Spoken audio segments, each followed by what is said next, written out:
Well, I was about to do a pull, but that truck is a cop.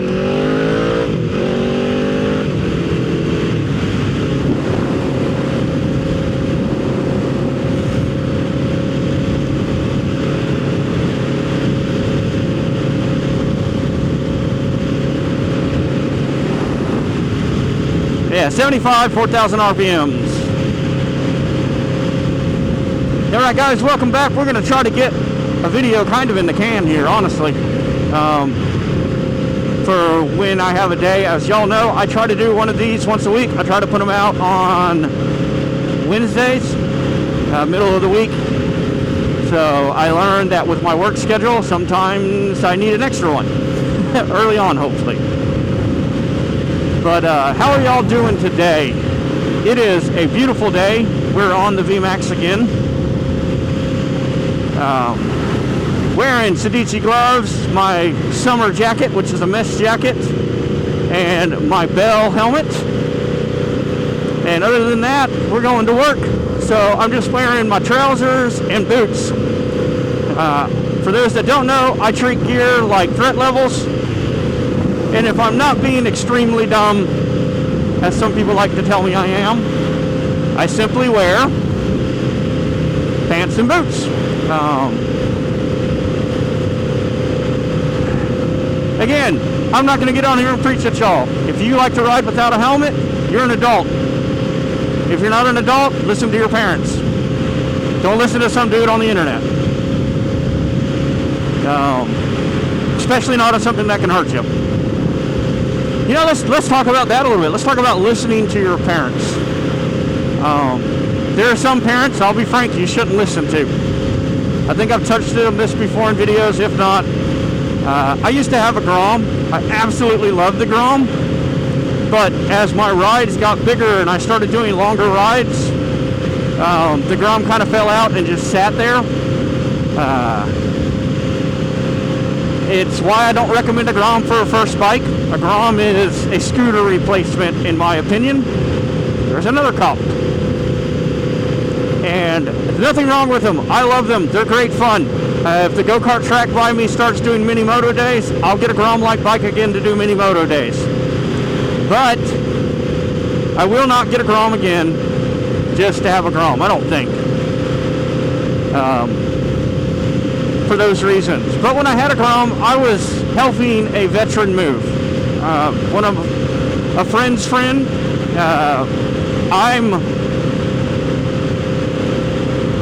Yes, I'm a veteran too. I touched on this on a few videos. Yes, I'm a disabled veteran. I'm stubborn and I'm able to walk without the assistance of a crutch just because I'm stubborn. But this guy has a lot of trouble getting around. So I'm helping him move. I'm trying to be careful not to do more damage to my back. He had some other guys there that were, and the parents were what I call poor-minded people. There's a difference between being poor and poor-minded. I have been poor many times in my life. Most of my life I spent being poor. And poor enough that I was hunting squirrels in the backyard to eat. So that's how poor I've been. I've used wood to heat my home and cook on. You know, when I hear someone talking about struggles and they have food in their house, I try to understand that everybody's struggle is different. But one thing I didn't do is I didn't give up and go, it's the world's fault, it's some rich person's fault. That's why I'm here and I'll never get over it. If that's where you're at, I'm here to tell you you're wrong. I don't have a college degree. I started over and had nothing. I lost everything. I lost my family. I lost my health. I had a geo tracker that I paid $120 for that I had pieced back together.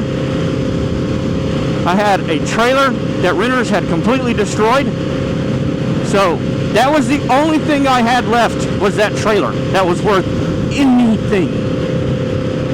And I have pictures where I was washing my laundry by hand and hanging it up because I was able to pay to have the water turned on, but not the electricity. So when I say I had nothing, I had nothing.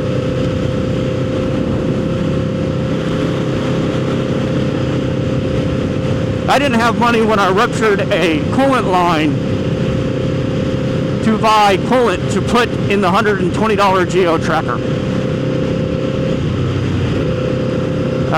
A friend loaned me $30 to get coolant, or $60 it was, to get coolant in the upper radiator hose.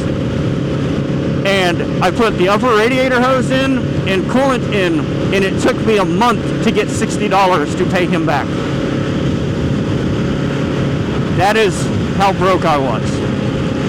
So I got to where I was a little steadier doing the job I'm doing now.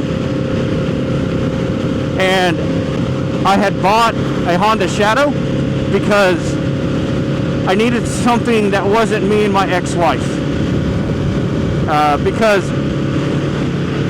when I got married, I incorporated her into everything. I wanted her to be with me all the time. It's just how I was.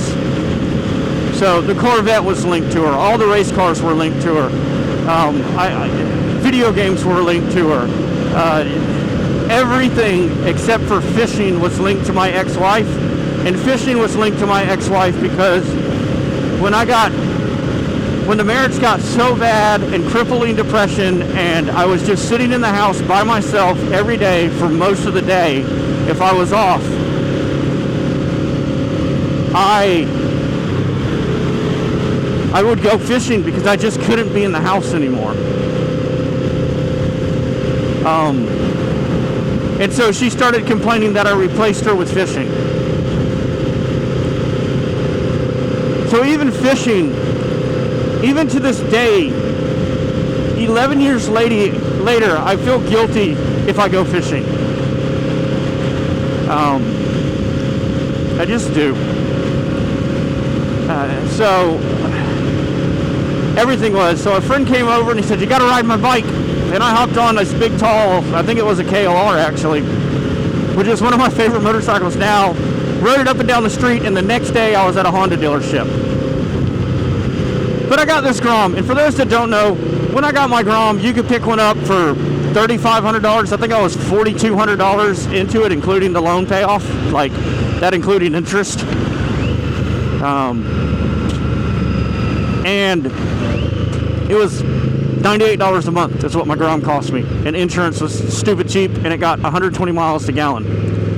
In the right places, the Grom's a wonderful bike. You know, if you don't have any interstate and you're looking for something small and nimble and you're limited to about 60 miles an hour as far as speed limits go, God, a Grom is a wonderful bike to go back and forth to work on. But I'm moving this person, and this kid's there, and he's like 14 years old. And he's just drooling over this Grom. And he's like, "It's my dream bike, man," because all the videos on YouTube at the time. And I said, "Well, sit on it." I'm scared I'm going to drop it. I'm like, "Dude, it's a Grom. If you drop it, I'll fix it. Sit on it." You know, that's how I am. Like, kids are kids. I used to be that kid. Like, I used to let kids climb all over my Corvettes, and parents were freaking out. I'm like, "It's a Chevy. It's not a Ferrari." And guess what? If it was a Ferrari, I'd let the kids climb all over it. I get nervous around the bikes because if they knock the bike over and it hurts the kid, I'm not worried about it knocking the bike over. I put drop protection on my bikes. I'm not worried about the bike. I'm never worried about the bike. And as this kid's sitting on it thinking it's amazing, I'm like, "Can you ride it all? Do you know how?" He said, "No, man, I don't." I said, "Okay, well, if you could, I'd let you take it up and down the street." And the parent sees him on it and he goes, "Enjoy this because you'll never get close to a new one." And I didn't say anything because I didn't feel like it was my place. Again, at the time I was in severe depression and I just had withdrawn, and I felt like everything was my fault, and I didn't want to compound anything, and I didn't want to make this dude feel bad. Guys, that was a $4,000 bike. That's a $98 a month payment. If you have a job working at McDonald's, you can probably afford that bike. This dude just told his kid, I'm stuck where I'm at and you'll never get out of it. And that is a bullshit mentality. You can get out of it. You can learn a trade. You can go work out. I was 280 pounds crippled. I'm 190 now. Because I didn't give up.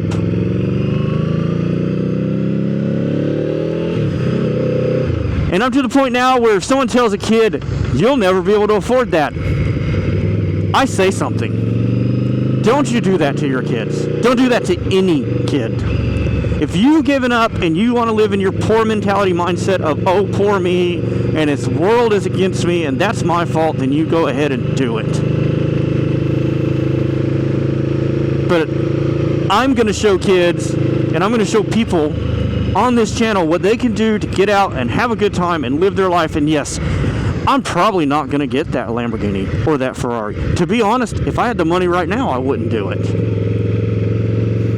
Because that Lamborghini and that Ferrari is not what I'm interested in. That Lamborghini and that Ferrari is just a car to me.